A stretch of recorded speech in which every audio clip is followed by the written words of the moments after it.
It's a lovely chat that was. That was good, wasn't it? You know what? You know what it was? It was discovering other people knew about it and liked it. Yeah, it's nice. I mean, this one I know other people know about it and like it. So I had to get a copy, and oddly enough, going back to our conversation last week, the copy I got was a double set with Ghostwatch. Oh, and now wow. Stone Tape I haven't seen for 20 years, and Ghostwatch I haven't seen since its original transmission. Oh, so wow. Here you go. Oh, superb. Brilliant. So you haven't revisited it at all? Stone Tape I squeezed in over the weekend, and Ghostwatch still to watch. Oh, I'm looking forward to hearing what you have to say about that. Oh, bless you. Really, really am, because that was a like yourself. I when I came back to it, Ghostwatch, that is, I hadn't seen it since the original airing, and I was at university, and I found the original DVD release, like just really obscure in like an HMV back when there were still HMVs in city centres, and I was so shocked by it. I was so shocked by how well it works. Well, that's good. That's encouraging. Yeah, because I think with the Stone Tape as well, I remember getting that out of, it must have been just when it was released on DVD, so maybe it's a little less than 20 years, but I remember it was from our local library. Right. I hired it from. So this is the first copy I've got that's mine. I remember buying the Stone Tape the instant it was released because I saw an advert, a full-page advert for it in a film magazine. And the BFI released it, and I remember seeing it and thinking, It was somewhat apocryphal. I'd heard of it long before. I guess probably because when I was a teenager, a friend of mine had the VHS compilation of the 50s Quatermass and the Pit. And he seemed to be very knowledgeable about Nigel Neal stuff. And he told me all about the Stone Tape.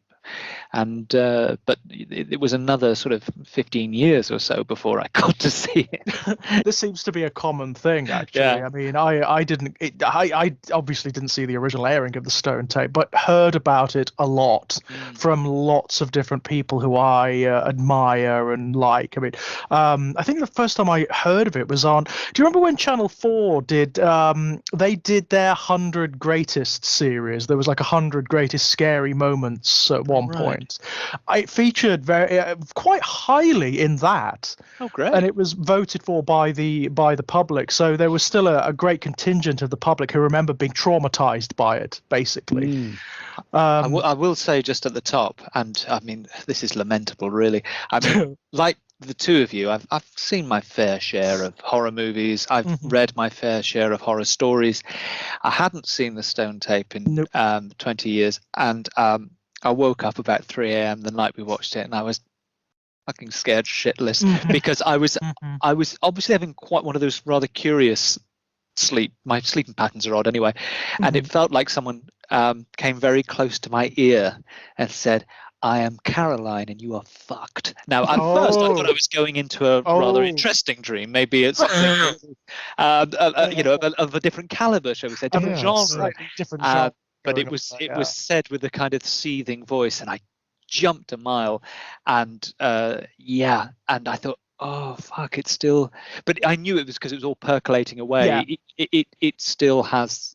Yeah, I mean, I've seen some grim stuff, and I've seen some very graphic stuff, and yet even watching that again, knowing kind of semi-remembering what was coming, I was like, oh fuck, I'm scared. Well, I must admit, when I first came to watch it, I was kind of cynical, because I'd heard about it and heard lots of things about it and understood that people like Reece Shearsmith, The League of Gentlemen, Neil Gaiman, lots and lots of writers and authors, and had really admired this piece of work from the 1970s, but I'd never really seen it apart from a few odd clips and things. So when I came to actually watch it, I put myself in a frame of mind where it was like, okay, you're going to have to forgive a few things here. You're going to have to be open-minded about this. And you do. I mean, you absolutely do, because it's very much a product of its era. And I'm sure we'll get into its many, many, many, many problems, shall we say. But there is something there, isn't there? It leaves you, when you finish watching this piece of work, it leaves you with that wonderful thing that a lot of good horror does, which is that sense of creeping coldness. Yeah, there's kind of a convention, I think. Certain kinds of people, particularly certain kinds of critics and certain kind of media personalities, feel the need to profess love for certain kinds of things, right? Like there's certain kinds of critic or media personality who could just, their brand depends upon them professing love for something like the Stone Tape. They couldn't just say, actually, I don't rate it. And so I think there is a fair amount of insincerity sometimes in the gushing that goes on. Like it's just like in certain circles, it's just not allowed to not go, oh my God, Jonathan Miller's Oh Whistle and I'll Come to You with Michael Hordern is the scariest thing ever. Whereas I think a lot of that sort of thing is performative and a bit insincere, to be honest. Absolutely. Although, to be said, that adaptation of Whistle and I'll Come to You is bloody brilliant. Well, maybe this is something we should talk about another time. But that does lead me into something else I was going to say. Firstly, I mean, I saw this as an adult. I saw it out of its context. But even so, it had an enormous effect on me. It's just one of those things that was instantly burned in, like when you experience certain texts, a book, a poem, a film, a song, that you know as you're experiencing it for the first time, this is being carved into the fabric of my brain and it's never going away. So that this is one of those. And so I know exactly what you mean. I had exactly the same response to it. And it's become, as a result, one of those perennial watches. Oh yeah, I pick it up every year. I go and watch it once a year, every year, and it's usually around this time as well, because it's sort of like the autumn winter is the perfect time to be watching the Stone Tape. It was a Christmas thing, wasn't it? It was aired at Christmas. Was it? Yeah. Right. It even has a little touch of the Christmassy about it. Martin Tasker's Christmas note. What I want for Christmas is please go away. But I think there's probably more sincerity about this from those sorts of people than I sometimes like to give them credit for, because I know that it worked on me. But this is the other thing I was going to say. I was primed because I grew up with, I mean, particularly Doctor Who, but other stuff as well. And I grew up watching it mostly in the 80s when I was a kid, but I grew up also with the VHS releases. So I grew up with a lot of 70s Doctor Who. Right. And of course, in the 80s, a lot of 70s television was still being repeated. So I grew up with 70s BBC television. And there is nothing like the BBC 70s uncanny or the BBC 70s eerie. There's just nothing like, other things are as scary or even more scary, but there is something about the particular quality of BBC productions of uncanny stories or eerie stories, particularly in the 70s. We could probably say the long 70s, because something of the same aesthetic pertains from the late 60s through to the early 80s. But to say that, there's just nothing like it. It has this absolutely distinct, even ITV stuff from the same era isn't the same. It's just not the same. I think part of it is to do with budget, I mean, clearly when you watch the Stone Tape, it's obviously produced for like a budget of 50 pence and half a Kit Kat, Yet that seems to work for the uncanny and the horrific, because what happens is they know they can't do anything that elaborate with any kind of special effects, although they give it a damn good go in this. So they rely exclusively on atmosphere. Atmosphere, implication, and it works so well. Even when they go for the effect shot, they go for effects that are kind of figurative. They will use video effects and they will overlay them onto the picture. And then, over and over again, you get this thing where the budget to actually depict it simply isn't there. CGI isn't even, it's particularly CGI for television programs, isn't even a glint in anybody's eye. Right. Video effects are this new exciting thing. But video effects kind of can't, there's also, I mean, this is such a fascinating thing. All the way through this era, there are these repeated attempts by loads of shows, Doctor Who, Sapphire and Steel, and again, it's the long 70s, so you're getting through to the early 80s, stuff like the Box of Delights and the BBC Narnia, the where Chronicles they're trying, of Narnia, of course, yeah.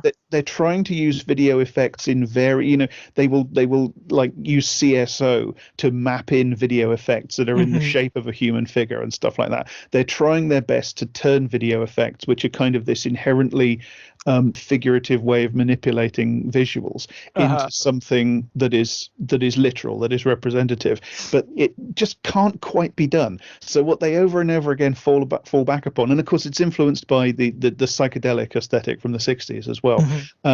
They fall back again and again and again on this kind of, well, we can't actually depict what's supposed to literally be happening, so we have to give the impression, in a non-literal, in a figurative sense, of the mood of what's happening or the inner meaning of what's happening. It's kind of like they're forced into the position of trying to be abstract and avant-garde because of the technology they're using. And this is the Stone Tape is a perfect example of that, especially at the end where you get these weird video. I mean, I'm not even sure how they made them. Are they like sign patterns that have been blurred? Well, I think that's actually because I thought watching that sequence again, obviously over the weekend, obviously there is an awareness of what budget there is, what resources there are or were, and I think the coup that sequence when Jane Asher is menaced by various video effects, the coup is the fact that some bod, whoever's designed them, has decided to go, well, I'll base them around sound waves. So the metaphor feeds back into itself, and suddenly you're watching going, okay, you can see sort of vaguely figurative things going on, but it's she's being haunted by sound. The video effects designer is visualizing sound by this conglomeration of things that you would see to register sound. It is truly brilliant, isn't it? And that feeds in wonderfully to the concepts that are spoken about. I mean, the thing that always shudders me, that always gives me a shiver, is when Jane Asher towards the end is talking about how there's something else in the stones. It's not just a recording. There are like layers of recording in the stones, and beneath the initial ghost, there's something much older, much darker, much deeper, something potentially sentient, pre-human. It's entirely Lovecraftian, isn't it? Very much so. Yeah. That gives me chills. I love it. You get to the amazing bit at the end where she's being chased up the steps. And the thing, I mean, firstly, the whole concept of a stairway that goes nowhere. Yeah, that's creepy, isn't it? Just inherently creepy and eerie. Right. And it reminds you of like the Winchester house, Sarah Winchester's house, where she was the widow of the guy that made the Winchester rifle, and their fortune was based upon guns, upon killing. And she was obviously, I mean, I don't want to say she was mentally ill, but this is a woman who was troubled by where her money came from. Yes. And she had this house was never finished. It was just sort of continuously being designed and built and rebuilt right up to her death. And it turns into this vast, sprawling sort of Moritz C. Escher illogical, crazy building where it's specific. I mean, there's a lot of urban legend going on here, but supposedly she really did think she was building it to house the spirits, the homeless spirits of people that had died because of her husband's guns.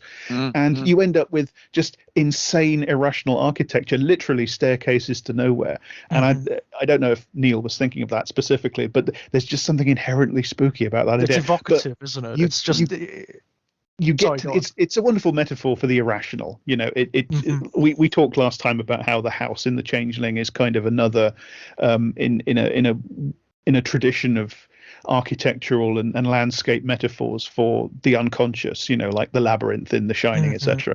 Well, again, the staircase that goes nowhere. It's a metaphor for those irrational staircases of MC Escher's. These are, of course, tend to end up in Labyrinth as well. They are metaphors for the human unconscious. loads of places to go, loads of ways to walk and turns and corners, and but no real end destination that you can say actually makes the architecture make a point. But yeah, you get that, and then at the end you get kind of it's a bit like the banging in the Changeling, because you get the solution to what that means. You get told that it's not just a rattling of the pipes. It actually means something. It's like a recording of something that happened. Well, the question that's posed at the start is, why is the maid running up a staircase that doesn't go anywhere? And why is she running at all? And you get a replay, was a good word for it, at the end with Jill, where she is chased up the staircase and she perceives falsely, and it's one of the things I love about this is how relentlessly ambiguous it is. There's nothing really settled in this, but one of the is it a trick that something is tricking her, or is it a hallucination, or is it an after image of a door that was once there? She sees at the top of the stairway, she sees a door, she sees somewhere to go, so she runs up the stairway to the door to escape, and then you see the perspective switches. Yes. And the camera is looking down. Instead of her looking up, the camera is looking down at her. And you get this incredible sequence where it's obviously done with CSO. And CSO is just, for me, CSO in 70s and 80s British television, it's almost like this literal gateway into other worlds and other universes. You get that crackly line where the colors have been separated and that the false image has been mapped in. Leaking radiation.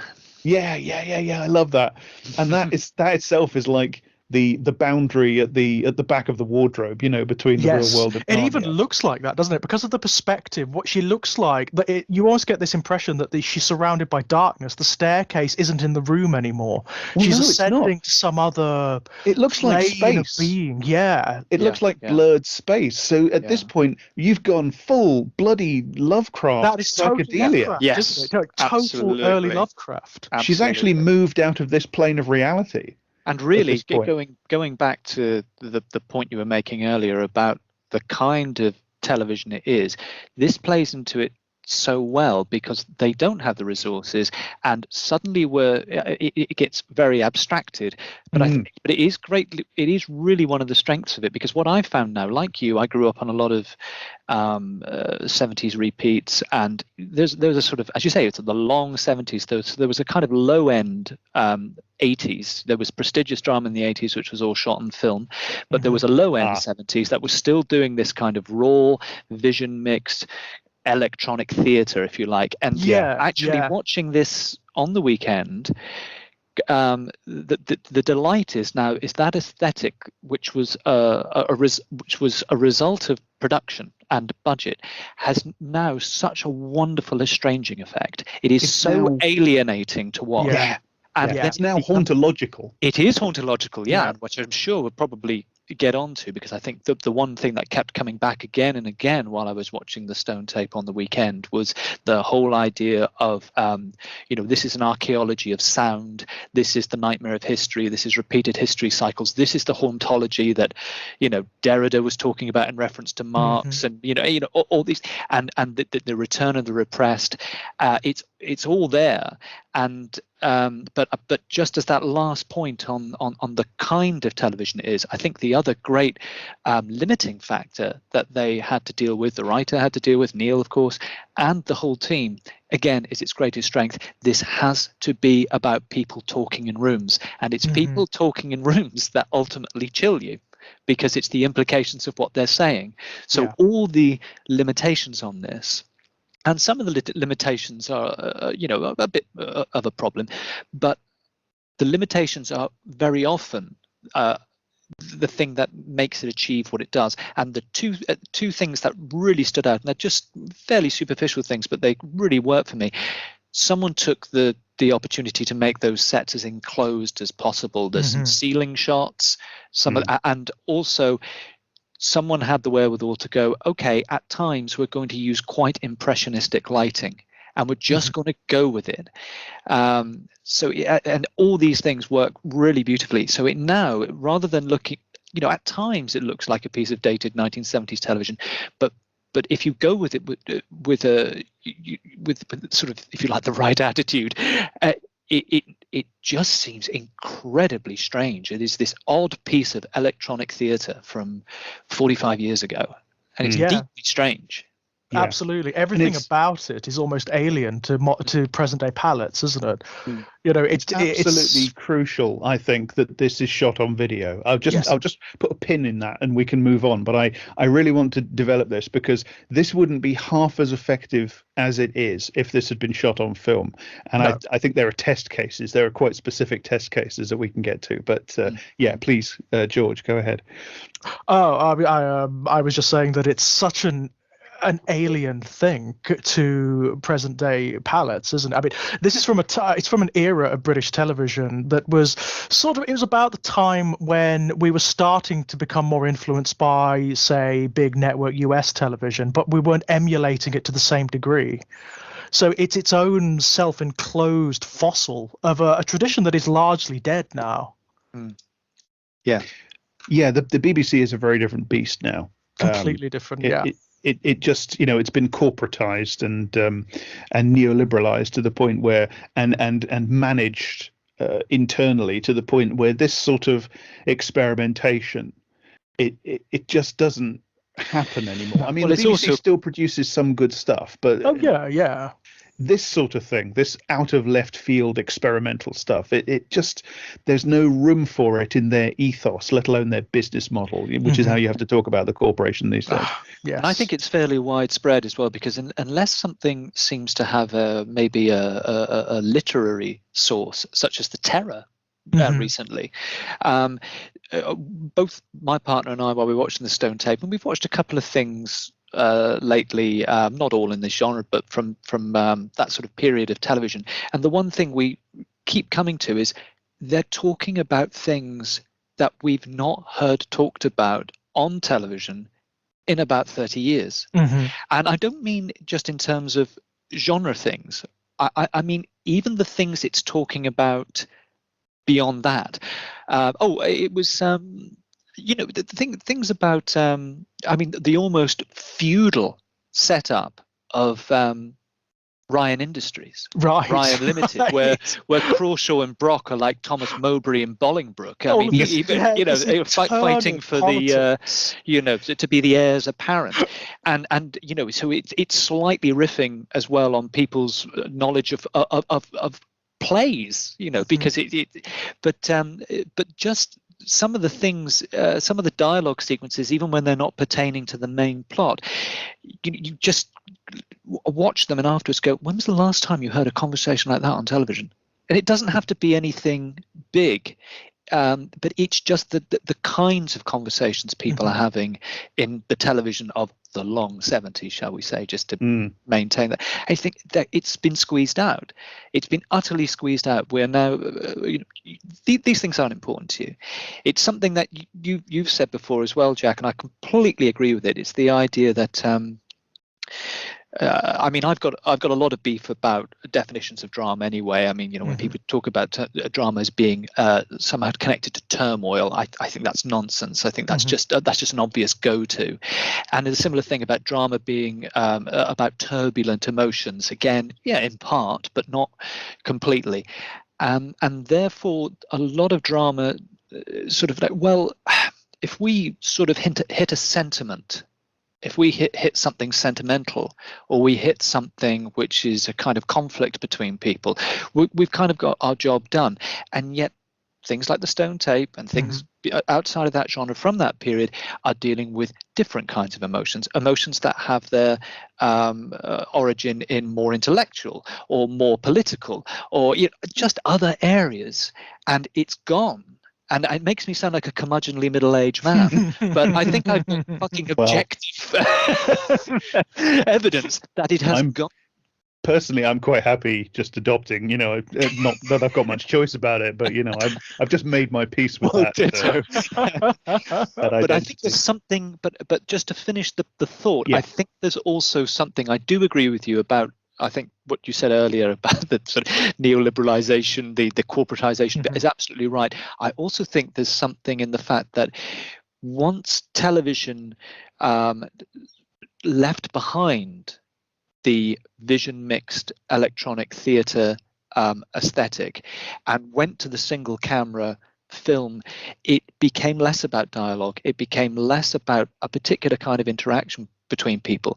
And theatre is ultimately always about people in rooms talking.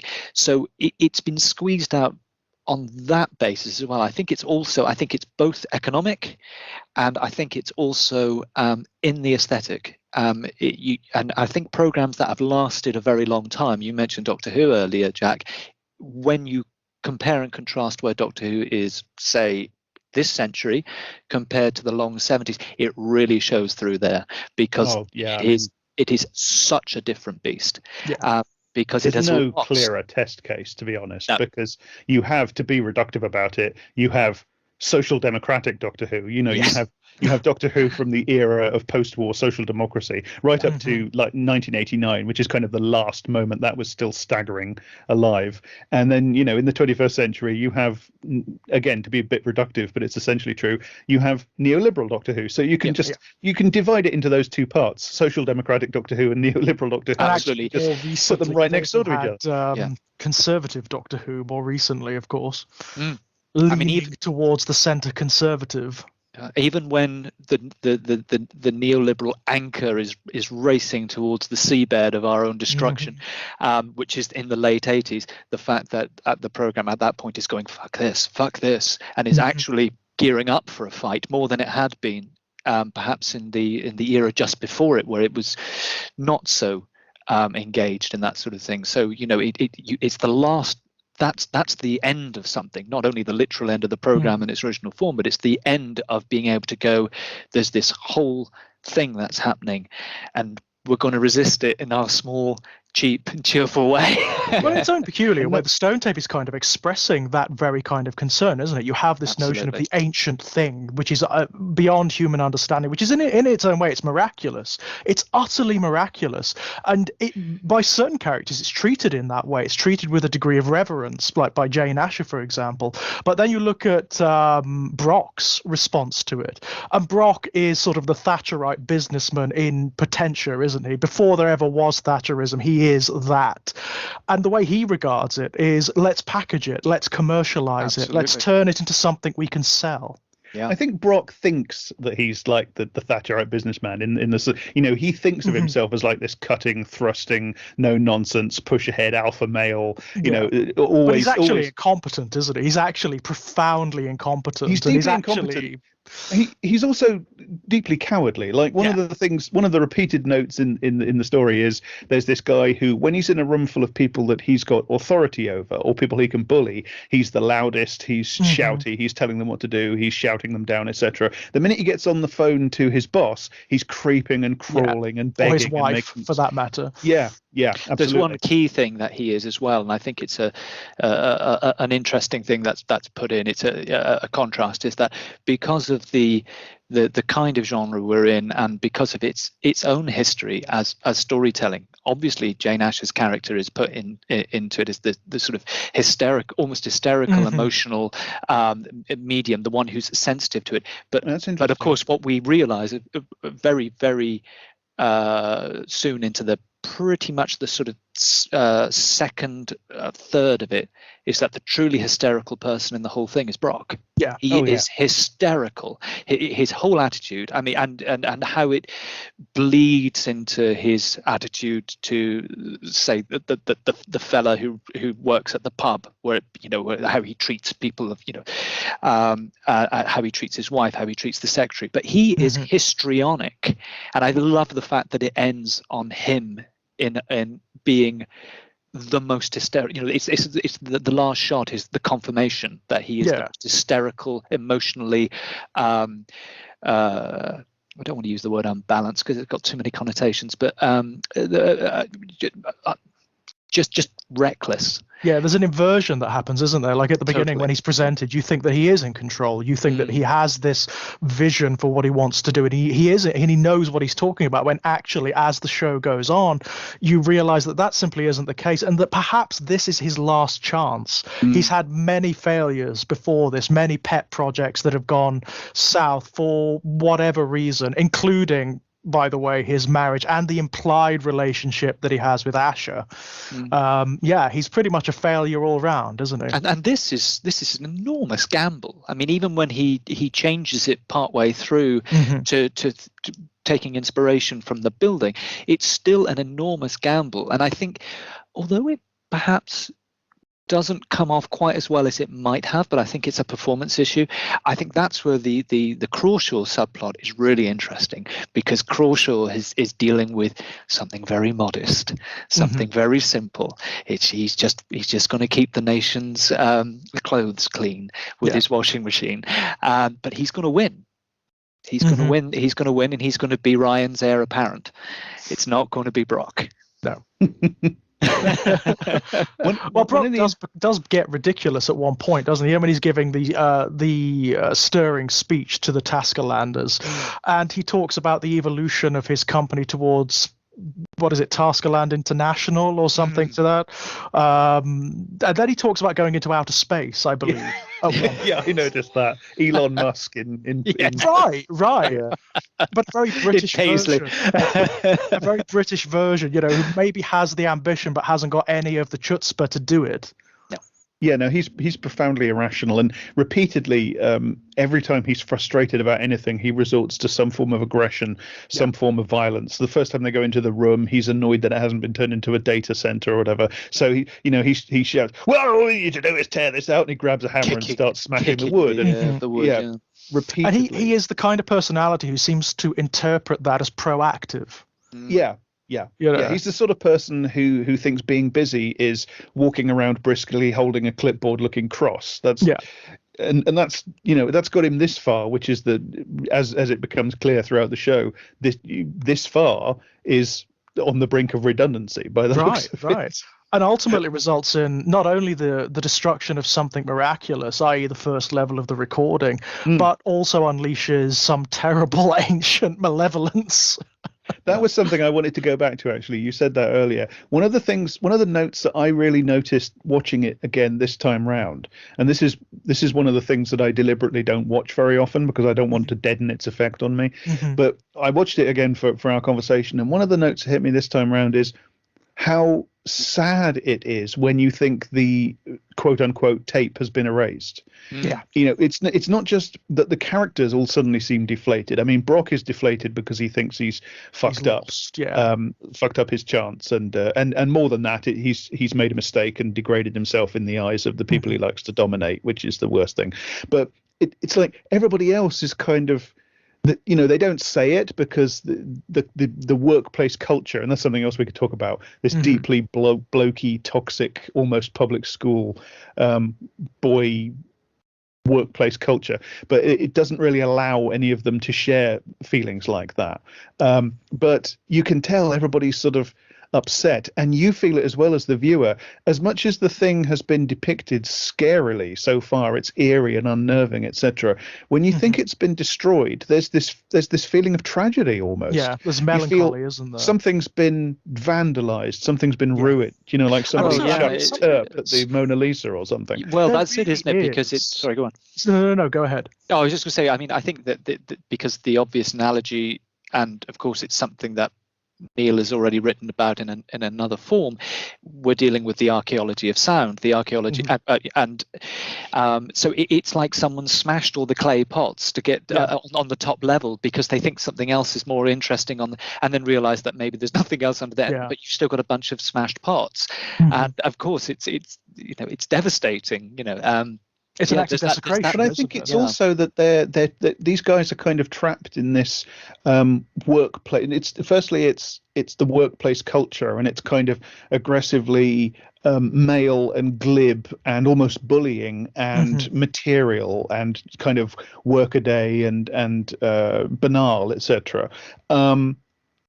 And they've had a glimpse of something miraculous. They've had a glimpse of the other side, and their fucking klutz boss has taken it away from them. It's destroyed it. Yeah, something that has sustained for centuries. Something that is genuinely miraculous. And it ties into what I was talking about earlier, where his immediate response to it is to commodify it. Yes, the immediate, absolutely. And that's how he regards Asher as well. I mean, there is an implication that those two had an affair isn't there? There is an implication that those two have. There's some sort of hidden past there. As I say, there? almost everything in this is. I think this is Neil's greatest work. I think this is the best thing Neil ever wrote. I'm not actually a massive fan of Nigel Neal. I think a lot of his stuff is pretty problematic, and some of it's even a bit ropey, to be honest. But I think, when he's interesting, he's very interesting. And I think Neil ends up with this piece, and I agree. This is probably certainly the ones I've come into contact with his best piece.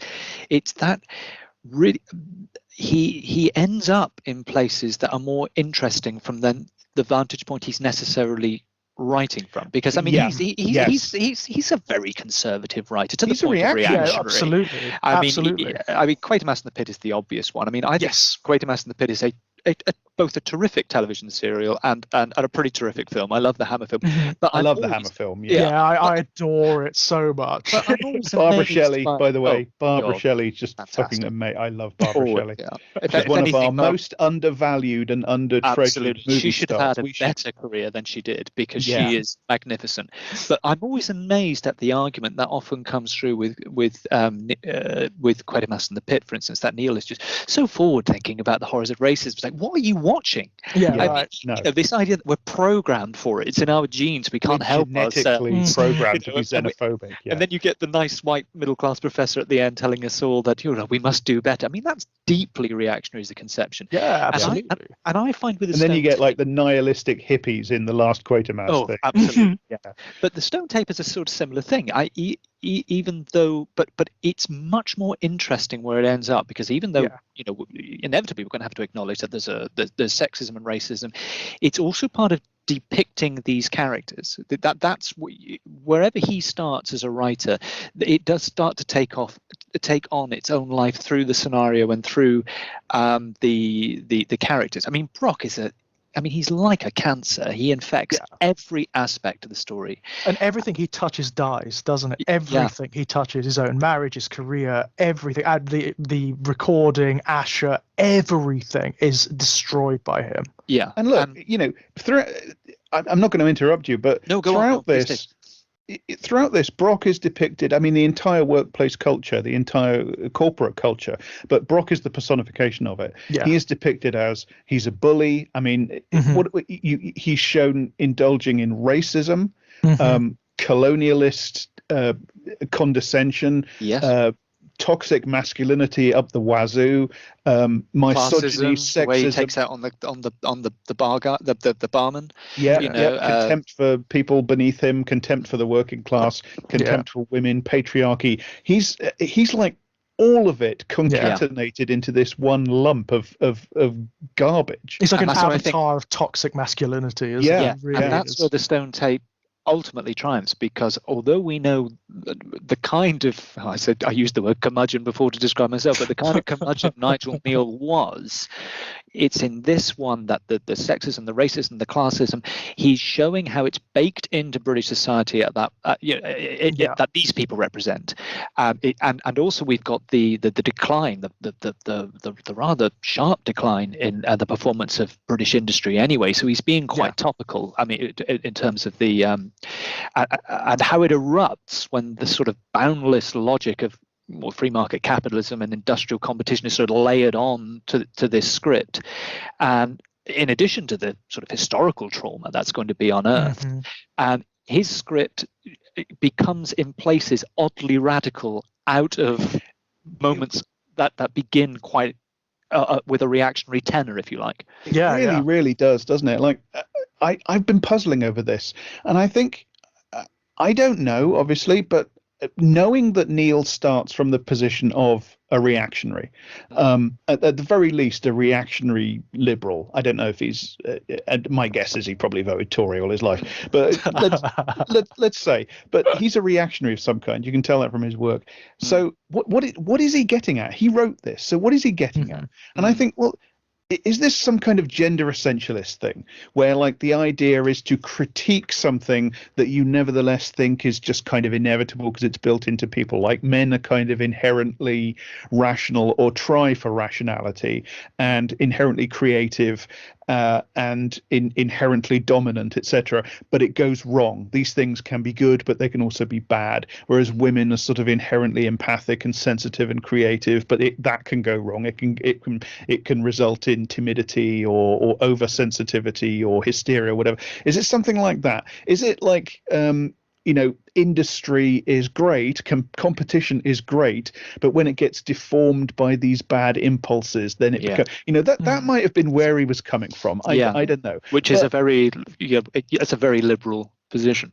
Yeah, but nevertheless, I don't know how it happens, but whether he's just being so questioning as a writer, sort of in spite himself behind his own back, I think what you end up with, authorial intentions completely to one side, is really it's quite a powerful indictment, I think, of corporate capitalism, of the competition culture, of the racism that seems to be built into it. There's this constant condescension towards this man who's the boss, and nevertheless he's constantly referred to using these offensive racist accents and et cetera, et cetera. And then there's the overt racism against the Japanese and the Irish, obviously. Exactly. There's other mentions there's other instances of racism throughout the show, and the commentary on toxic masculinity and patriarchy and misogyny is profound. Like Brock interprets everything that Jill thinks and says and feels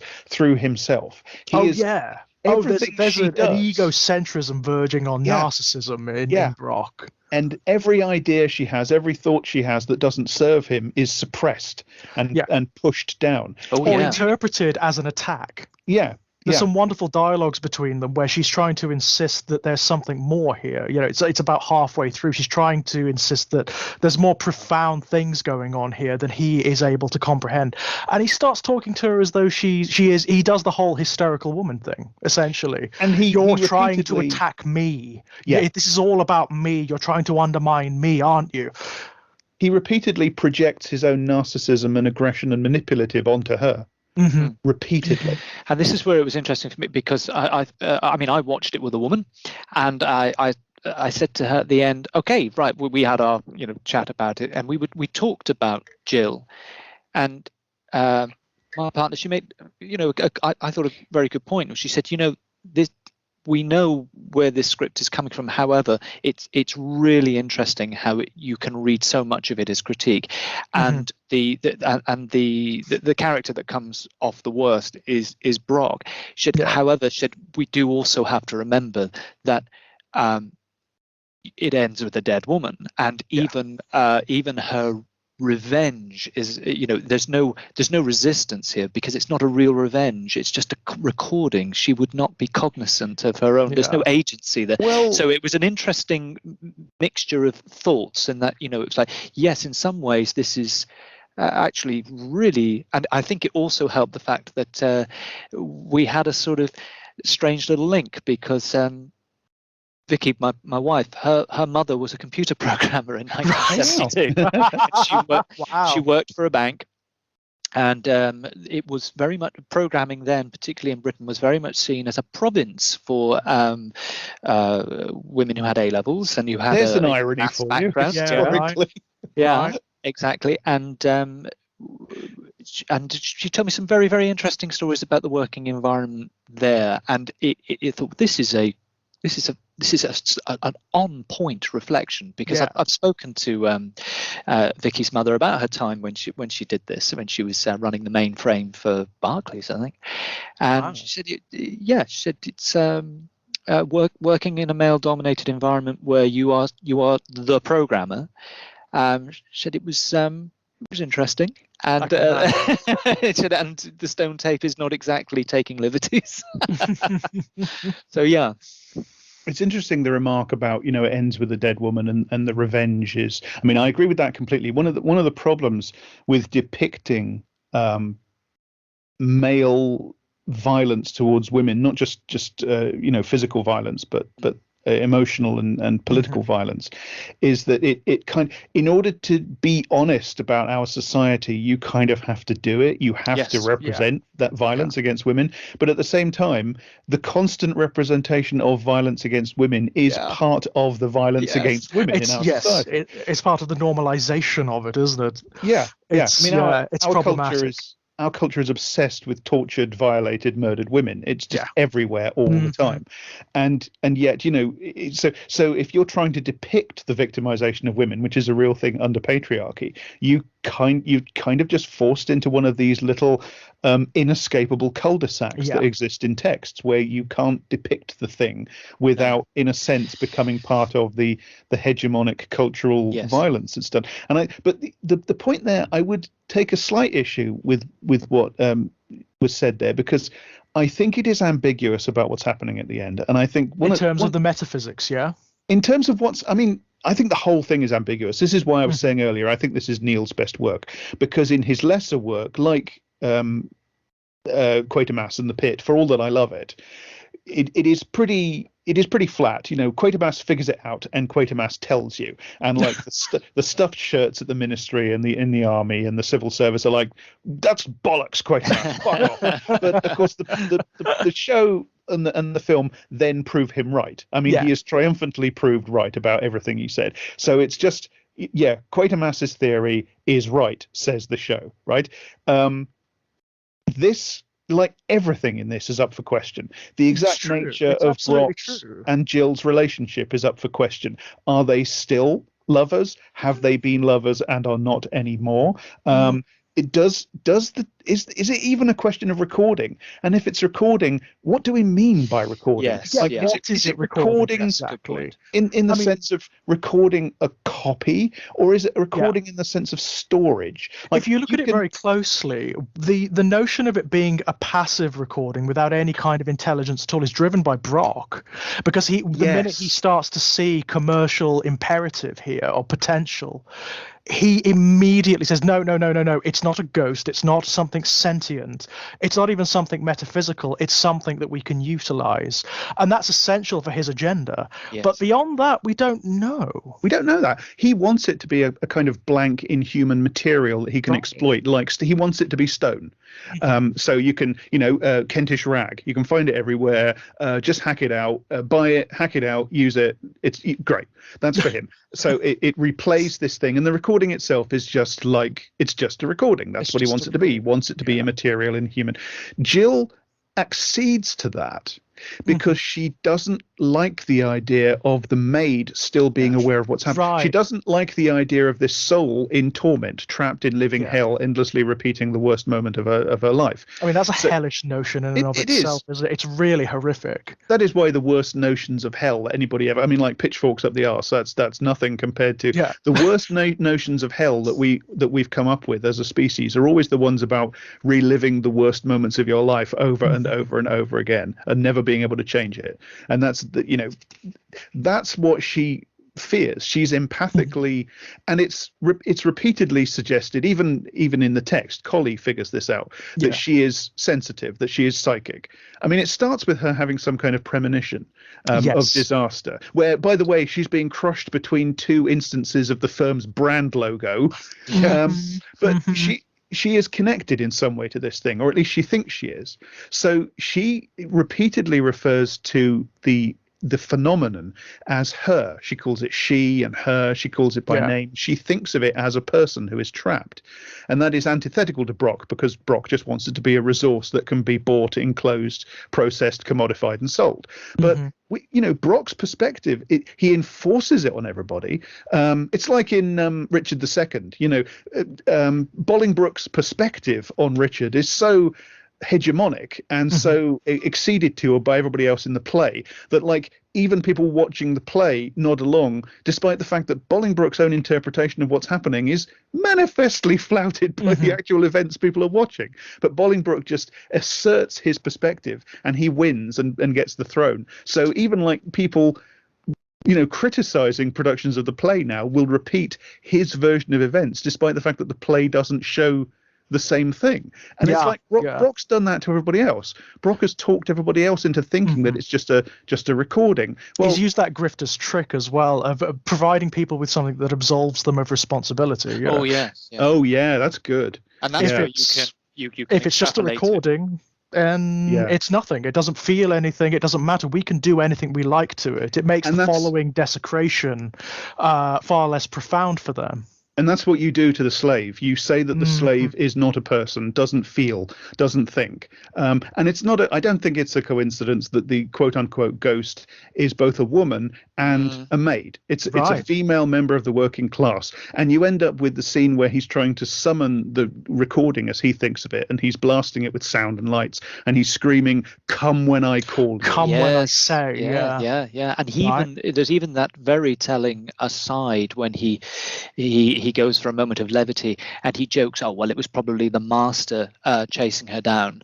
I mean, it's you can tell exactly how he thinks about this thing. But it's quite interesting. I think one of the real again, it's that fascinating thing for me where whatever we know about Neil and whatever we know about what kind of drives a lot of his writing, how this script, how this program ends up in really interesting places is actually in reference to Collie, because there's Brock we're presented as being this sort of bulldozer of a man, and you know, when he's finished using Jill for her brain, but also as the implication is they've had some kind of affair, he's on to the secretary and so on, and then he's dismissing her when her thinking starts to move beyond the parameters he's set up for the phenomena.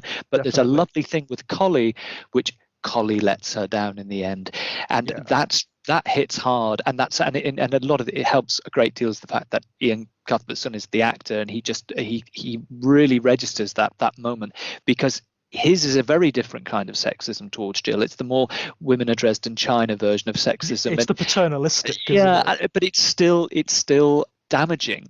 But then he realizes at the end that he's done, from a very different vantage point, he's done kind of the same thing. He's ultimately let her down. And so going back, his throat punch, I mean, as much as I cheer when he throat punches Brock, it's an expression of guilt as much as anger. It is an expression of guilt. And I think going back to the remark you made earlier about where this leaves Jill, yes, Jill has to die, in the logic of Neil's writing, but it's very.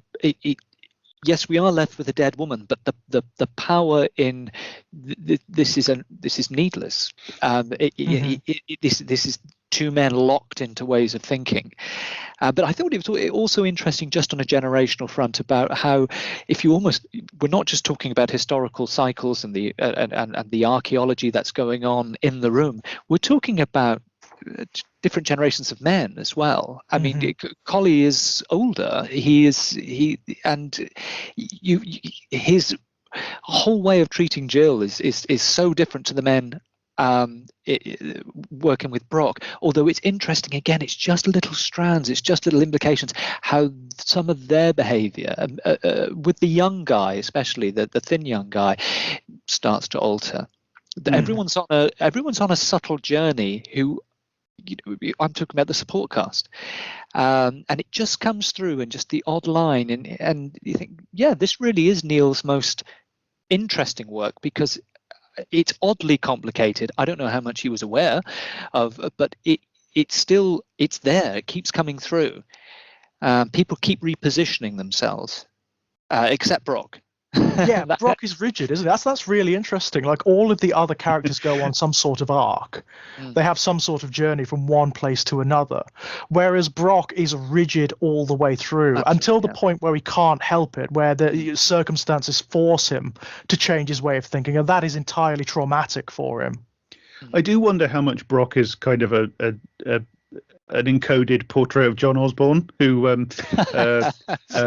Neil had worked with, and was a legendary asshole. And he even looks a bit like John Osborne. But, interesting. Maybe that's what, I don't know. Maybe Michael Bryant, that's why he's playing it the way he is. You know. Yeah, I mean, you've just reminded me of something there, Jack, because this will be a very little known story, but John Osborne got a throat punch from someone once, and that was the actor Michael Gough. Really? Oh no, Wow. that is interesting, isn't it? Yeah, it was. I think I'm right. It was Osborne's wife died, and he made a disparaging remark about his wife that after the service, you know, to the extent of, oh, well, she sort of deserved it, or what use was she, or anything. And and Michael Gough, this sort of famously retiring, quite collie-esque gentleman, just floored him. Interesting. Very interesting. The next time we watch a Hammer movie with Michael Gough, you're he's like, wow. John Osborne. In terms of, I mean, we're talking about where Asher ultimately ends up. Where do we think she does end up at the end? This is the thing. I'll just finish the thought I started about a week ago, which was that because one of the things about this is everything you say leads you on to 17. That's the problem, isn't it? Right. But the thing, it is ambiguous what the nature of the phenomenon, right all the way through, and it's left open. It's ambiguous what the nature of the phenomenon in the room is. It's evidently some kind of recording, but what do we mean by that? Do we mean like a copy, or do we mean the storage of? Because like one of the things I've thought about The Shining for a long time is that The Shining kind of eats people. The hotel in The Shining, I mean, it kind of eats people. It consumes you. Once it's and it's not just that you're replayed endlessly doing the same things. You kind of become part of it, and it assimilates you and digests you, and you become part of it. You become almost like an abstraction of yourself, don't you? Yeah, but you really become in the same. I mean, that's what happens to food. When we eat animals, literally other beings become part of us because we are literally made of the things that we eat. But that's what I've always thought of as the process in The Shining. It's kind of this great mouth that gobbles people, and they, to be taken by, Jack Torrance ends up kind of in its belly being assimilated into it. Just itself. so happens that particular beast has been fed entirely on poison and carrion and negative things. Yeah, for I mean, maybe we'll talk about this another time, but maybe. But the thing is, like, Jack Torrance is in the Overlook Hotel. He's not copied there. He's actually whatever. I mean, this gets into deep, like, metaphysical questions about the soul and is there, like, we're into like Cartesian mind-body dualism at this point. The ghost in the machine, you could say. So what you're sort of the question you're kind of begging is, what is it? What is the essence? What is the transference? Yeah. Yeah. Well, what's in the stone? Question what is in the stone? It is the question that's repeatedly posed in the stone tape, which is what are we dealing with here? Are we dealing with a dead mechanism, to use Brock's phrase, or are we dealing with, in some sense, a person that is aware of what's happening to them, that is kind of trapped? Asher has a horrible theory about that, sort of towards the end, when she's talking about the lower or the older levels of the recording, when she says that over time it's decayed, it's become this amorphous mass of something of essence or abstraction that has no that's kind of the deepest ambiguity in the. It's foul. The concept is just the metaphysics that implies as well. That's another thing about the show. It's this in its own peculiar way. It's quite shy and retiring. It's a little bit of British television, but the implications are entirely Lovecraftian. The metaphysics is foul. Well, it's interesting from the production point of view that they manifest that lower recording, which is like a tape slowed down, which opens up the textures. It's like a moan. And so I would be very hesitant to come down on one interpretation. I think it's polysemic, but certainly one that is attractive to me is the idea of, because we're dealing with layers of history, that this is the collective historical trauma at its most primordial. So time then doesn't become a linear thing, that it's the maids, it's theirs, it's Jill's, it's everyone's, and it's the sacrifices projected from the backwards as it is locked into the potential of history anyway, to be something that's just fucking awful and minces people up. And the thing that sort of tipped me off about this was, I thought, well, hang on a moment, Neil is not unknown to cannibalize his own work. I mean, there is a great deal about the Stone Tape which is riffing on, well, Quatermass in the Pit. I mean, he's replaced actual traditional archaeology with sonic archaeology, the occult symbols in the hull, which cause, it's all there. But I was thinking also of the road. So the idea that this could be not necessarily a recording of the past, but something, some portent of the future, and where she ends up is perhaps not primordial, but at the end, I mean, it's all up for grabs. But this relentless trauma of these centuries, these millennia of just suffering people, suffering at the hands of the very things that the if you like, the more naturalistic part of the play, which is about, the company and the classism and the sexism and the brutality and the cruelty, has generated. Well, you talked earlier about the structure of Ryan Electrical Industries being almost feudal, and I like the fact that they've bought what is essentially a castle. It's a Gothic castle. It's a Gothic castle. It's very self-consciously Gothic. Now, of course, castles are they're palimpsests. They are buildings built upon buildings, built upon buildings, built upon buildings. So what you have there is like the 20th century corporate renovation of a building that's built, or at least drastically renovated, in the 1800s. So that's Victorian, that's Industrial Revolution, that's the birth of the Industrial Age. And Colley has the line about the foundations. It's his theory, his informed speculation, but it goes back to Saxon. So it goes if that was the site, if that was always the site of a castle, then there might have been a Norman castle there, which is engine of colonial domination by a new ruling class, an invading ruling class, and that built on a Saxon settlement that maybe they razed to the ground, and all the Saxons were chucked out. And who knows how long that one site has had, domination and persecution of one type or another, just layered on top of every layer on top of another.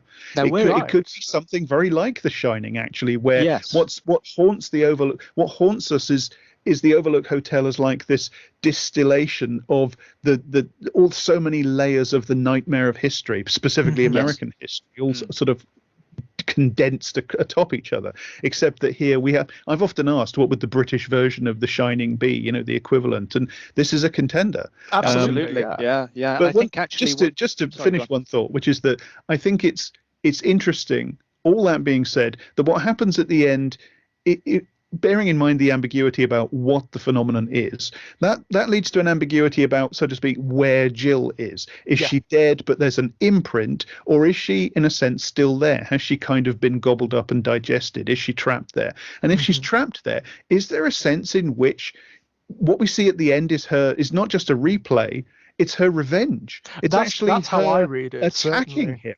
Yeah, and that's a more hopeful ending, because that's not just ending over the body of a murdered woman again. It's also the woman finding a way to carve agency out of the stones that have imprisoned her. Yes, and I think there might be then something revolutionary agency, even. Absolutely, yeah, and I think there might be then something in the notion that the original recording, quote unquote, it needn't just be a conglomeration of trauma, of historical trauma, but it actually has become something, entity, and therefore it is there is a possibility that it is an agent of revenge. Now that's interesting. I mean, that's fascinating, isn't it? Because that kind of suggests that there's almost like an evolutionary quality to it, that she's transcended to some other condition. Yes, it might be absolutely terrifying in the moment, but for all we know, that is she has transcended it and is now part of something which is there to fuck over the Brocks of the world, hopefully. Which people like Brock could never even begin to imagine. Because it is I think that the argument that this is as close as we get to the British Shining or Answer Shining is there, because I mean, I don't want to railroad it into talking about The Shining, but I mean, Jack Torrance is he's a portrait of deeply toxic masculinity. Yes, and he it becomes a kind of cleansing thing that almost happens to him, that he is gobbled up. It's funny how often this comes up in horror, you know. It is funny how often this particular dynamic comes up in horror. You have exactly the same thing going on in works like The Candyman, for example. You have exactly the same thing happening where the female character is treated terribly by toxically masculine characters and is drawn into an unspoken metaphysics, which is born out of persecution of the oppressed classes. Funnily enough, in this instance, a black man, you know, a slave, in fact. And ends up becoming part of the metaphysics, which in turn leads to her getting her revenge. It's fascinating that I kind of want to go back through my various works of horror now and see how often that comes up. God, I want to rewatch Candyman now. Yeah, right. But I'm grateful that interpretation was put out there, because I think, as I said, first time I've seen this in 20 years, and I think, Jack, you're absolutely right. There is a very easy tendency to take certain characters, particularly if they're presenting themselves very authoritatively, as being almost the last word on the narrative. And I left the Stone Tape thinking, oh God, that's a really dispiriting ending. Really, I mean, terrifying, but dispiriting. Yeah. But I'm seeing it in a different way now. I like this possibility as an alternative. It heartens me. I do think that's part of its strength, to be honest. The fact that it leaves a lot of open questions. It does not provide clear-cut answers, and even when it seems to, it actually undercuts itself deliberately to leave it open. Yes, yeah, absolutely, yeah. And it just occurred to me. I mean, this is a random aside, but I do love the way that it also not only retains an ambiguity, but there's a couple of times where it seems to want to go into a completely different story. And the one that really unnerved me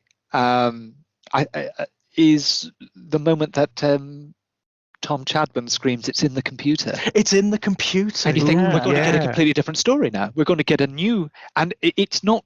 He doesn't take it any further. But you think, oh wow, we've got this other possibility now. That moment is extraordinary, because I think if it were made now, that might have been edited at the script stage. We've got something akin to maybe The Ring or the Blair Witch Project, even. With J-horror. It seems to anticipate so much. Right. I mean, even more recently, it anticipates things like, for example, the Slender Man mythology, where you have something that is in technology or that utilizes technology. Well, look, I mean, the emphasis of the entire show is about the possibility of material things as like signal carriers for things that we interpret as uncanny. Now, as I say, I think it's deeply ambiguous, and I think it's left open, and I think actually I personally lean towards seeing what's going on here as far more complicated than that. But if that's what's going on here, if there is some sense in which traumatic events can be stored in minerals, right, and then we pick them up because we're like receivers and transformers. Well, computers fundamentally are made of minerals, and computers are ways of storing information via minerals. I don't know if either of you are familiar with oh blimey! I'm going to go off on a bit of a journey now. There's you at least one of you will know about this. There's a 1970s Doctor Who story. It's one of the greatest ever. Again, the 1970s British television BBC Uncanny. It's called The Robots of Death. Doctor Who story. Now, there's a spin-off series of audio dramas made by a company called Magic Bullet. It's quite old now, called the Caldor City series, and they set their stories in an expanded version of the world that you see in this Doctor Who story. And the Doctor Who story is about these robots that are on a sort of ship that churns its way through the desert, mining for minerals, and the robots sort of man the ship along with the human crew. This is just background. But in the audio series, what you end up with in the very last episode, the very last CD, because they released them as a series of audio dramas on CD, is this very surreal episode where one of the characters ends up on one of these sand miner ships, and she's slowly coming to the realization. Again, it's very, very ambiguous and abstract, somewhat like the stone tape, but she slowly comes to the realization that what's happening with the robots is that they are like an expression of the planet attempting to evolve towards life, because the robots, of course, are made of the same minerals that they mine in the desert. Right. Okay. Right. Yeah. It just reminded me of that, Wow. because you could have very much gone down the road if you wanted to be maybe a little less ambiguous about it. You could have ended up with a haunted computer story, like the ghost. The ghost is in the machine, literally. Well, I think what's happening here as well is the fact that, I mean, this is the mid 1970s, so computers are at this point, are to most people who are watching this, as mysterious and strange and kind of scary as the supernatural, the seemingly supernatural. Well, stuff I did actually want to ask you guys if you have any theories about what the fuck Jill is actually doing on her computer. Right. Yes. Yeah. There are problems. I mean, yeah, definitely. From when you know, computer literate as we are now, when she sits at her. Well, it doesn't even have a monitor, does it? It's just like a thing that prints stuff out, and she just sort of moves her hands and taps things, and then she, well, it's saying this, the data says this. She's getting all this data back out that they for some reason feel the need to kind of shred at the end like a big cover up. That's fascinating. Sort of the corporate impulse to cover it up once you can't do anything with it. But yeah, she's got reams and reams of data. But what is this data? Where is it coming from? What is she putting in? I mean, I don't really know. It merely sort of acts as just a way of translating, isn't it? That's what it's there for. It's not linked to anything in the real. No. It's computers, I think probably as Neil's got this idea. Yes, I think Neil's probably had this idea, rudimentary grasp of computers. Oh well, it's about language. I'll convert language from into it, and then we can put fragments of English. But just as an aside, because I'm going to do the nerdy thing now, and like we haven't already. I was going to say that'd be new. Robots of Death. They're of course, Robots of Death, written by Chris Boucher, who basically rewrote the stone tape for kids with a Doctor Who story called Image of the Fendal. Image of the Fendal, yeah. It's virtually a rewrite, and it is just for the kiddos at 5:30 on a Saturday. And I was going to say, if you like that 70s BBC eerie, uncanny, and if you like particularly that particular house style of shouty 70s acting, then my God, the Image of the Fendal. It's so funny because Dennis Lill and Edward Arthur, the two main male guest actors, it's like they've seen the stone tape, because I was trying to explain to someone that's like, no, not all 70s television was really shouty. I mean, there is a difference between the way that actors work on camera now, and but the stone tape is an extreme. I said, but Dennis Lill and Edward Arthur in Image of the Fendal, they're completely riffing on it. They are so loud in that story compared to any other Doctor Who story from the long 70s. They, except one perhaps with Brian Blessed in, they are incredibly shouty. And the director says, let's emphasize this by just not having any incidental music for long stretches as well. Well, that's another weird thing with the stone tape. There is like one instance of incidental music in the stone tape, and it's right at the beginning, and it just happens. It's really strange. It's that wide shot of the mansion, of the Tascaland mansion or castle, and suddenly you get this very odd strain of incongruous music that mingles with the beeping of cars, and it's so out of place. It's such an odd thing. But there's two things that I find unfathomable, and I really hope that's one of them. I really hope you guys can help me with this, because honestly I'm thick as mint sometimes, but I didn't get what the spam was about. That doesn't go anywhere, does it? No, I think it relates to. Are they feeding it? There is a story that's told when they're in the pub, Yeah. There is a story that's told about a group of World War II soldiers that were camped up there, and I think that's where the spam is supposed to derive from. But they just give it enormous weight at one point. It's like, well, they do. The spam has been left there, and it's like, why? Right. There's even a bit where somebody says, like, focus on it. Like when there's it's on even the a bit table. where somebody says maybe they were feeding her, and you get a close up on Jane Asher, and she sort of goes wide eyed and says, maybe they were. And then it just goes nowhere. Right. It's it's slightly odd, isn't it? Maybe a story arc that didn't go anywhere.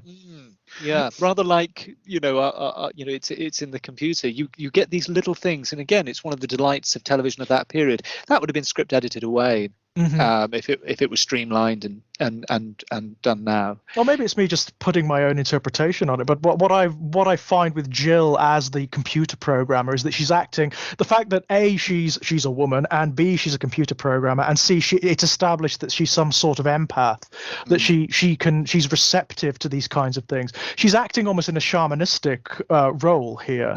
She is the medium, but rather than doing the bell, book, and candles thing, she's doing she's at the computer. That's the ritual. It's so interesting to observe that cultural shift as well, because nowadays the quintessential reactionary bullshit delusion is that like computers, and that's synonymous with STEM and rationality and logic, TMCR, and it's a boy thing, it's a bro thing, it's a dude thing, and creativity and the humanities are just this useless thing, and learn to code, and fake gamer girls, and women trying to intrude upon computers, which are a male space. And of course historically that's complete bunk. Loads of the early work on programming, designing computers was done by women, etc., etc. But that was in the 1970s. It is taken for granted that you put across that a woman, is firstly the idea of the computer programmer, the computer boss, the person who's in charge of the computers, is a woman. That's right. Yeah, it's her arena. Yeah, totally taken for granted. Everybody defers to her when it comes to that. Like physically, when they're having that she has her own little domain. Yeah, she's apart from them. She is in some other domain always. Yeah. And when it comes to the expertise on computers, everybody defers to her, even Brock, when he has to. And it's just completely taken for granted. And it's also apparently taken for granted that there is some sort of semiotic connection between her mastery over computers and her empathy, her sensitivity, her openness to creativity and the mysterious. It's like the cultural, it just goes to show how completely socially constructed these things. The cultural associations on display here show that it's completely done a 180 since this time. Yes. Well, and that's been done, by the way. That's been engineered by people. That's men enclosing a female space. This notion of the computer as the crystal ball fascinates me completely in this. The notion that the computer is the medium through which this thing can speak. And it does consistently throughout. I mean, you do get these wonderful shots, and I love them to bits, of Asher just looking at these reams of printout and reading random words, well, in a way, I think there's a sense in which as well that the computer almost acts like a videotape editor, because what we're dealing with here is a television program about television. It's about sound and vision and the reconstruction of a drama, and it's the reconstruction of a bit of costume drama about a maid who dies. And everyone is a member of the crew. Brock is the director or producer who's giving them a hard time.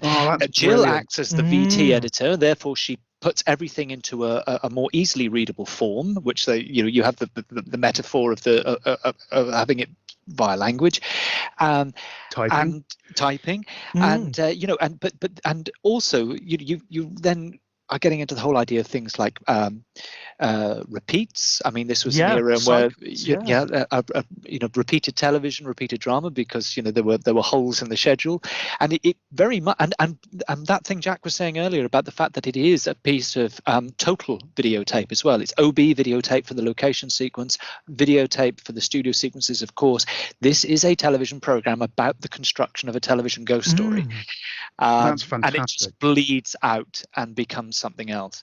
And even the Ryan Incorporated, I mean, it you could even make the argument about rival stations, the sort of BBC ITV thing, or even just the internal BBC, internal workings of the BBC. Ryan is the DG, and absolutely, so you've got a meta narrative happening here. That's really cool. But it's interesting how much from the 70s, the long 70s, if we're going to go back into the 60s and into the 80s, is I think Jack nicely summed up at the beginning.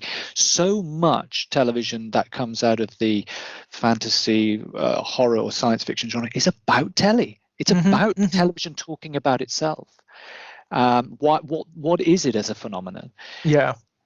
And it really comes across when they're all busying around the room, and then you have that moment where you go, actually, we're watching people who are being watched by a crew who are just off the set, and then and we're watching actors with an actor who's not in the room. The actor's against either a yellow or a blue curtain, and she has her one line because she's in an episode of Upstairs Downstairs where she falls off of she falls downstairs. She literally falls downstairs. Brilliant. Lovely layers, lovely. Yeah, that's fantastic. That is wonderful, isn't it? There's just a tendency for texts to come back to the fact that they are texts. I think that's just something inherent in the nature of texts, to be honest. Because we've lost the televisualness of television. That's why I think that kind of story has fallen away. Because television now is more mini-movie or long-form narrative, but still very cinematic. This very rarely feels... It's about materiality. This just feels material in a way that television doesn't now. There's something about video footage. It's flatter, but it's also kind of it's more real. And film footage has a different kind of materiality, because things in film footage they seem to have more weight and more depth and more sort of furriness and hardness to them. But at the same time, you're more distanced from them. It's like you're looking at them through a telescope. So you get this feeling of their materiality, but it's like it's at a distance. Whereas when you're watching something on video, it's like you're looking at it through a window. It's more like looking at something through. It's slightly more documentarian. And the thing about videotape as well is, I mean, just coming from the perspective of someone who's been an actor, is you have I mean, we don't have television like this anymore, other than some soaps and some comedies, situation comedies. But you, as an actor, are really naked. No one is going to edit you to look good. And I still get that thrill, and I got the same thrill of watching the Stone tape the other night, where I thought, these actors are doing long takes. They don't have the depth, the texture, the furriness of film, which actually, in a strange sort of way, improves everyone's performance. They are just through the glass, and there's a sense of danger. There's a sense that they could fuck up. There's a sense that that something might not land, that it might be a bit cringy, that it might not work. They'll get the wrong emphasis on a line, and it feels very alive. And then you remember what this medium was for. It's a class thing. It's a socioeconomic thing. This was for people who couldn't afford to go to the theatre, and that's where its danger was, and that's where its brilliance was. And it's like the midpoint between two forms, being able to go and see stage theatre, which became progressively more expensive to do, and going to the cinema, which was a bit of a treat. It's just fallen away, and it's a shame, because it was a vital thing. I think it got sort of absorbed a bit for a while into the pop video promo, but gone. But absolutely, we're looking at it. We're doing our own Stone tape in a way. Yeah, absolutely. At a layer of production that no longer exists, and we do our own bit of archaeology, and it's particularly exciting because I mean, it's kind of encouraging, because one of the things Jack mentioning Doctor Who earlier is you're now getting quite a lot of much younger people. I mean, people in their 20s and teenagers who are going back, starting with something like Doctor Who, and then branching off into this television, which must look impossibly strange to them. In terms of its pace, its look, its sound, everything.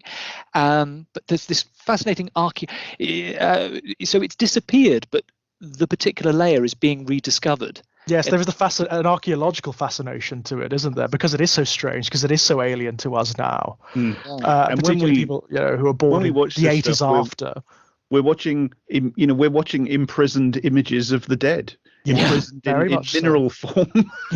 Yeah, very much so. So yes, it's actually taken on, as a result of time, it's simply taken on a new patina, a new layer of interpretation, which is wonderful. And of course, it's not only television. I mean, I know it's something that we hinted at, and not hinted at, we actually talked about it in The Changeling, with the materiality of audio tape as well. Because I started to think then of things like Straight On Till Morning, which also is, I don't know if either of you are familiar with that. It's a very late Hammer film, which has a sort of similar frightening payoff with tape at the very end. It's don't think I know that one. It's an odd film. It was when Hammer was tying up, it was really running down, and they decided to kind of branch off into a sort of quasi psycho thing. Okay.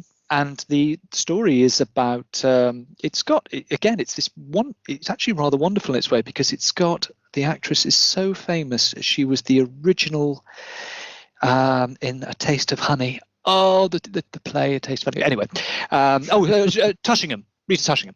Oh, Rita. Yeah, and she's the lead, and it is all about her meeting this guy, and he does terrible things but records them on a reel-to-reel. So he kills the dog and tortures and kills the dog. We never see it, but he plays it to her at the end. And of course, it sounds a bit like Peeping Tom. Terrifying. Oh, yeah, very it's much got so. that vibe to it, yeah. And he's killed a number of women as well, and he's always recorded. He's got this big, and he's got a sort of wardrobe full of reel-to-reels. And again, it's around the time of the stone tape, and the only thing I can really think of much later or more recently, unless it's outside of something like a more political thing like The Lives of Others or something, it's probably Barbarian Sound Studio. Oh yeah, I was just about to mention that. Oh really? Yeah. But Barbarian Sound Studio is one of my favorite movies from recent years. I think that's a bloody masterpiece. Barbarian Sound Studio. Film. Yeah. But just this, again, rather like The Changeling, and with this whole idea of tape, right, and the ramifications, the implications, the suggestions of tape, of new media as well. It seems to be reflecting a kind of cultural concern that recurs again and again and again about new media. Yeah. Oh, we have the same thing with video games, of course. Even they now, even though they are technically one of the newest mediums of narrative, now have their own strata and indeed their own mythology applied to them. There are video game urban legends now. It's just so fundamental to us. It's just so fundamental to humans.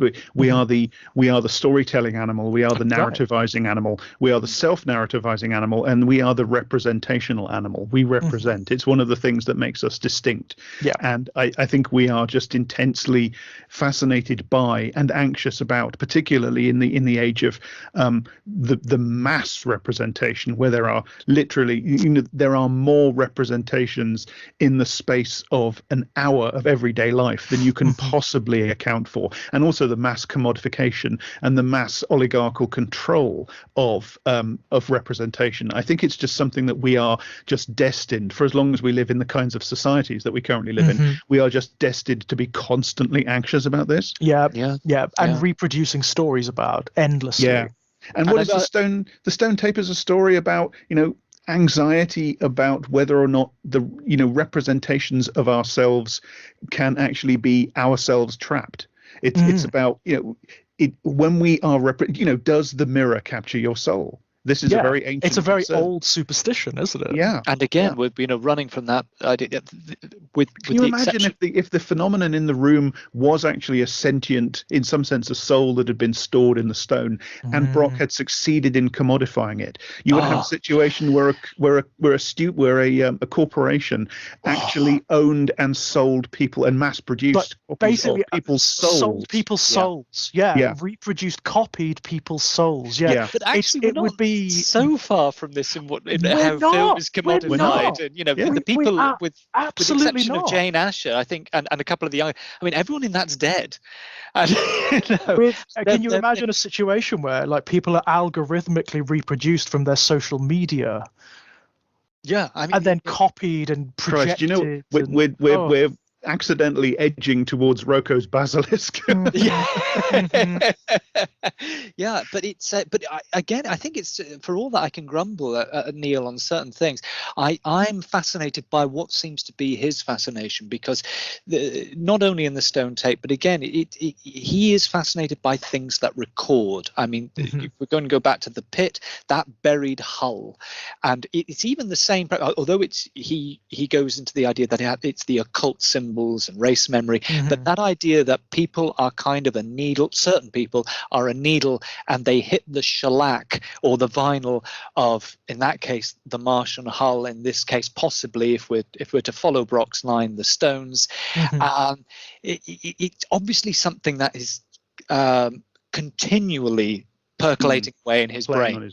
And it's sort of transcended the stone tapes now, of course. I mean, it's a parapsychological notion, isn't it? The concept that somehow we have some sort of ambient effect on our Lethbridge, the Lethbridge's idea. Then the stone. I mean, even the phrase "the stone tape" has now become. It's become the descriptor. Yes, It's one of the ways in which the stone tape is a little quaint, because it expresses ideas that were extremely popular and fascinating to people in the 1970s. The idea. I mean, I always remember reading the Exorcist, the novel The Exorcist by William Peter Blatty. There's a bit where the character of Father Karras, as he's investigating the possession of Regan McNeil, he's trying to be skeptical, because he's a rational man as well as being a Jesuit priest, and he's trying to be skeptical about the phenomenon, and he's trying to find other explanations aside from demonic possession.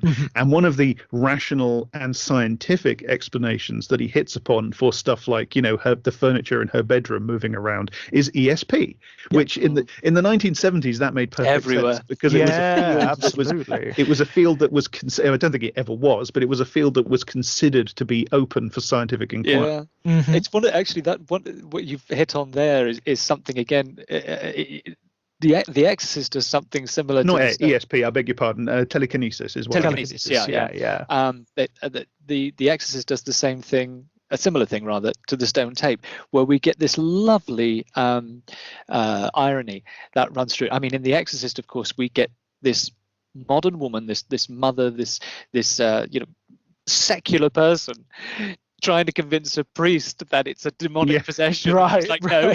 But similarly, in the stone tape, we have Brock, who's presented as the rational man of business, the captain of industry, and Jill as the sensitive, open to hysteria. And of course, as I said earlier, it's completely the other way. He is the hysterical one. She is the one who, if only she were listened to, if only we weren't in a patriarchal society with all the latent sexism and misogyny, she provides answers. And in fact, she's sacrificed for providing the answers. She gets it. But she's the one trying to do science. She's the only one who approaches it in anything like a scientific spirit, actually. Exactly. Even if it's dressed up in tapping out nonsense on it's still there. I put a pin in the thing about it being on video rather than film, and why I think that's so important. And I want to come back to that to kind of close my own remarks on this, which is that I said that there are test cases, and I think one of the interesting test cases is Nigel Neal's own television adaptation of Susan Hill's The Woman in Black. Now, yes. Now it's good. I like it, right? It has one moment in particular where the first time you watch it, it made me jump out of my fucking skin. Yeah, right? I know the moment. Until you get to that bit, it's nonetheless deeply, all the way through, it's unnerving and eerie, and it works on you dramatically, etc. And then you get the payoff at the end where it makes you, It's good, but it's nowhere near as good as this. And I think one of the major reasons is that it's on film.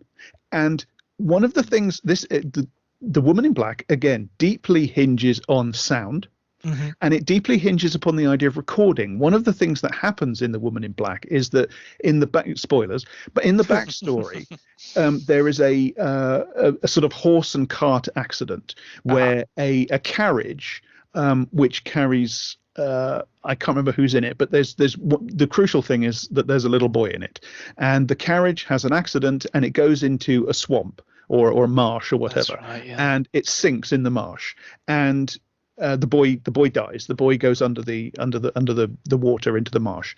Now, what happens in the story? I think this is in the book as well as in the adaptation. Neil actually changes quite a lot in the adaptation, but this is common to both. If you're standing in a certain place by this house, Eel Marsh House.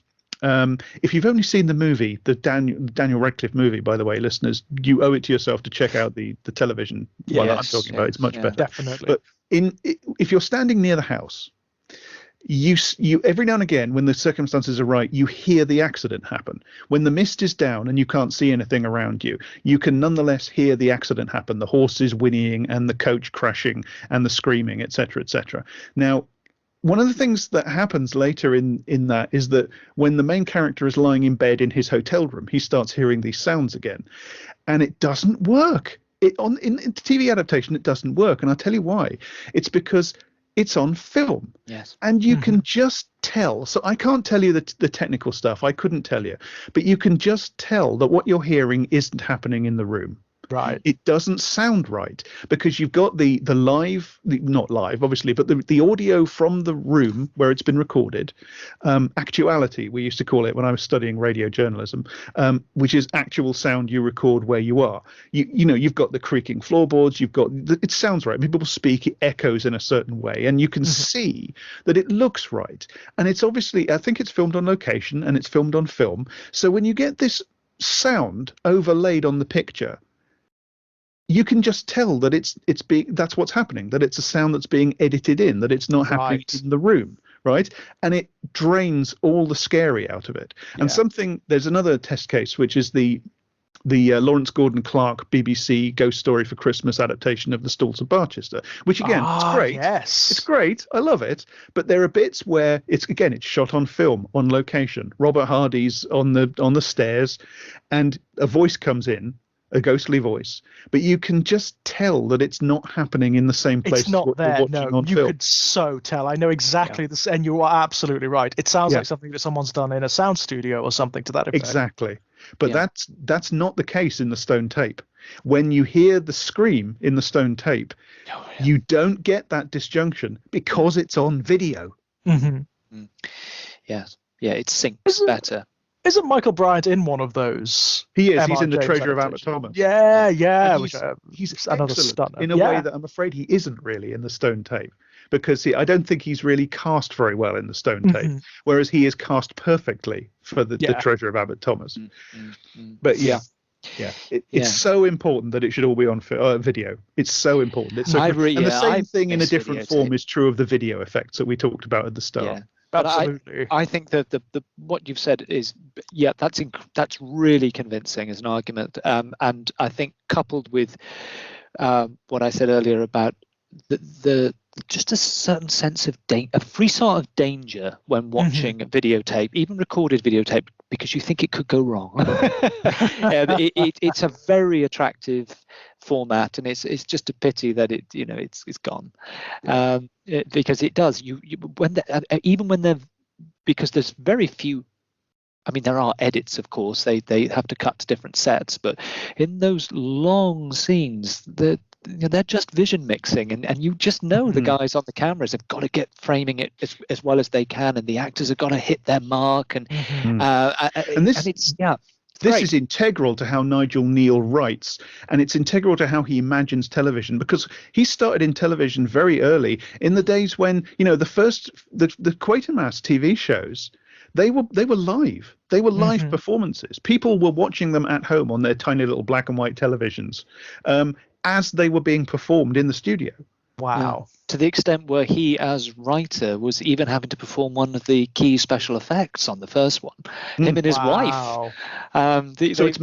It's much more akin to the kind of screenwriting, so to speak, script writing that Shakespeare did, where Shakespeare has to consider how long it takes. He has to consider how long it takes one actor to move back into the tiring room and get into a different costume. Yeah. He has to actually structure the script according to which of the actors in his company is going to be playing, this role and that role and the other role, and structure scenes accordingly, so they've actually physically got time to get into one costume or whatever. Right. It's much more that sort of writing than the kind of writing that it's done for television now. I mean, even these days, even when they do decide to do like live broadcasts of particular shows, sometimes they do it with a soap. Sometimes you get shows like Inside Number 9 that do one-off episodes. There's so much technology involved that can mask any problems that occur. It's not the same thing, is it? It's not the same format. I don't know if the information's out there, but one of the things that did strike me about the Stone Tape is I thought, I wonder how what the rehearse record schedule was, because there's a number of good actors in it not doing their best work. Not doing terribly well. I think Ian Cuthbertson is the one who really comes out with the garlands. I mean, it's well within his in his casting, and he just manages to hit it dead on, I think. Yeah. But there's the other actors, and there does seem to be a slight strain going on. And I think Michael Bryant was is struggling in this. Rather brutal rehearse record schedule on it. I don't know. It just has a slightly they're close to losing their way sometimes. And I think they Bryant is almost too subtle an actor for that role. I think he sort of felt the need to, because it's written quite broadly, I think he felt the need to kind of charge at it or something. I mean, I think the actor who should have played that personally is an actor called Glyn Owen. I think he would have been absolutely perfect for Rock. Again, he's not very tall. He's a bit of a barrel of a man, but he was very, very good at that kind of brusque bullying, but a little bit haunted as well. He would have been my choice. Glyn Owen. Good call. Yeah. Oh, thank you. even Asher. I mean, it's a great performance, but I think it's dated. It's one of the things that is a bit dated because she's very, very extremely overtly emotional. It's the kind of thing that Garth Marenghi's Dark plays is massively parodying, isn't it? Yeah. And I do have a lot of sympathy for her, because it asks her to do an awful lot at a time when, she would have been greatly helped by, it would have destroyed everything we've talked about, but she would have been greatly helped by a single camera setup and having every shot framed and knowing that she, and then, I think the where she pitched her performance a lot better. It's very difficult, I think, to for an actress to or an actor to be thrust at something and you're playing the character who does the most extreme emotions. Because I imagine the director must have been telling her, we've got to frighten the shit out of them at Christmas. So, ratchet it up. Bigger, heighten it, So I've got a soft spot for what she's doing. I absolutely agree with what you're saying, but I think she's trying to do it with an enormous amount of sincerity. And I think in the quieter moments, she does a couple of really nice things. I think she does a really nice moment with when she's there with the secretary, and and she's detecting that she's got a successor as far as he's concerned, and for all this talk about her wonderful brain and her wonderful contribution, he's used her up. She's disposable ultimately, isn't she? She did return to the role, for the recent radio play adaptation. She returned to the role and plays a slightly different version of Asher. I didn't even know there was one. A radio adaptation. There's a more recent radio adaptation, which it takes the base premise and the base themes, but changes certain things. So they're not looking for a new recording medium anymore. It's still set in the 1970s, but what they're doing is producing a sonic drill for the mining industry. Which has an odd effect. Oh, right. So this isn't just like, the same script on radio. This is it's a total readaptation. Same theme, same concept, same broad strokes, even the same characters, but slightly rejigged. And Asher she's still there, definitely. It's still the same character, but she's written from a much more sort of 2000s perspective. Let's put it that way. She's not as histrionic. She's slightly stronger as a female character. She has a lot more agency. And one of the big problems, unfortunately, with the radio play is a lot of the stuff that's left up to implication in the original is just stated outright. They definitely have an affair. There's a whole subplot about Asher falling pregnant during the affair and losing the child. And that's another one of the big changes. Nobody trusts audiences anymore, do they? No, well, you've just taken the words out of my mouth. Sorry. It's great, because it makes me feel what I'm saying might have some substance. But it is that, it's another marker of contemporary drama across all the mediums, the need to over-explain, the need Yes. to Oh hammer my down. God. And it's so upsetting because There it's are the entire accidental genres things. born It's of the it now. suggestion that is so powerful, even if the writer doesn't have a clue. We have those strands that we can pull, those threads, and I can't tell you how I despair when there's something, even if it's going great guns, maybe we're 3 or 4 episodes into something really good. It's like, you're going to explain it. You are going, and it's going to be absolute. That's what annoys me. The explanations are almost always absolute. This is what's happening. This is what's going on. Tell you, it's the death of the uncanny. Any horror, any ghost story, anything uncanny or eerie, the minute they start explaining, it just kills it. It just kills it stone dead. Totally does. Yeah. But as I said, there are entire subgenres born of this now. I mean, look at the genre is about the irrational, for God's sake. Right. Let it be irrational. Look at the recent craze for taking villainous characters like Maleficent, for example, or the Wicked Witch of the West, and creating entire backstories for them. Oh, this is why the Wicked Witch of the West is green and why she's wicked. I don't fucking care. I don't want to know. It's the omnipresence of the redemption arc that pisses me off. Like, if you want to go into why the Wicked Witch of the West is wicked, okay, that's one thing. I'm not particularly interested, but if you do it well, I'll watch it. But I'm not interested in every villain being redeemed. You know, they always do, especially when it's a female villain. They always make her a functionary of a man. So why is the Wicked Witch of the West wicked? Oh, she was rejected by a man. She was rejected by James Franco. Oh, God. Yeah. Why is Maleficent wicked? Because of a man. It's like, no.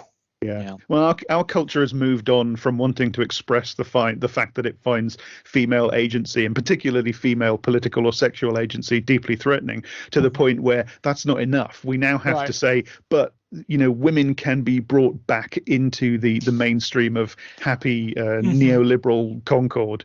Even if they once dared to have sexual and political agency, that can be cried out of them. They can become nice again. They can, usually through the power of motherhood. Actually, right? Yes, usually, absolutely. Let the villain is a figure of power. The villain is an incredibly complex figure.